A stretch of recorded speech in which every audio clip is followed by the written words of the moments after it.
Hello everyone. Today we'll be reviewing over my stock portfolio, the trades I executed today, and review the options that I set up on Monday. Year to date I'm up 305%. I started with 4,700, and as of today at closing, my account balance is 123.5k. I gained 10.8k today on that account. On the account that I have my main Tesla position, I'm up 95k. So let's move on to the Tesla stock. So it is up another 30 points today.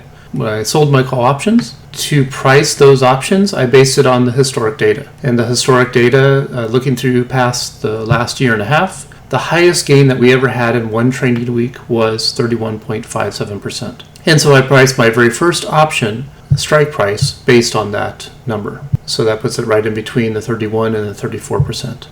So based on what the performance of the Tesla stock this week, we may exceed that number. And as a result of that, I did purchase additional shares of Tesla, 42 at $446. And ideally, I would like to get this up to 400 quantity, so I can write a call option on that at a later time. But this will also act as a premium protection as well in case this 495 call does actually go into the money. So I would have preferred to not go on my margin so high, but it does look like this call option will be in the money. And right now we only have the CCJ and the square that are in the money. So based on that, let's look at the another chart. Based on volatility, they give probabilities on how likely options would be in the money. And so let's look at these Tesla options. So based on the volatility, they have a model that predicts the probability that it would be in the money. And so let's kind of zoom in here a little bit. For the September expiration, the way that I have these probabilities set up is based on 95% ranges.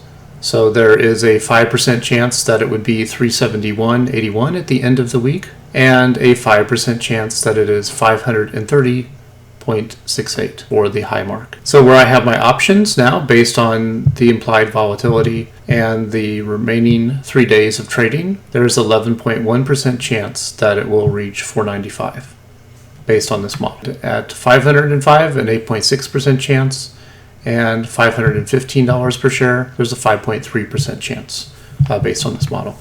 And I've seen this model quite a bit off. Actually, on the Square stock that I have now, it was showing in the last 3 days that I had about 2% chance that it would actually go in the money, and it did. It's just another indicator.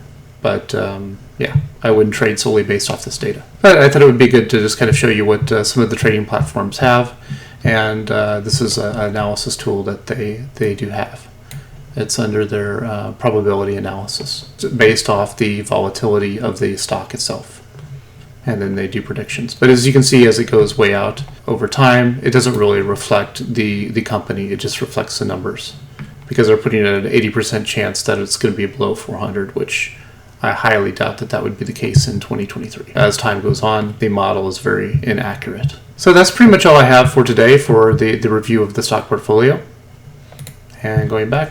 And so then we will review these over tomorrow and see which ones are in the money, and we should start seeing the gains starting to increase on these stocks. At least the ones that are out of the money. They will continue to lose value in the option as the time expires. All right, thanks. Bye.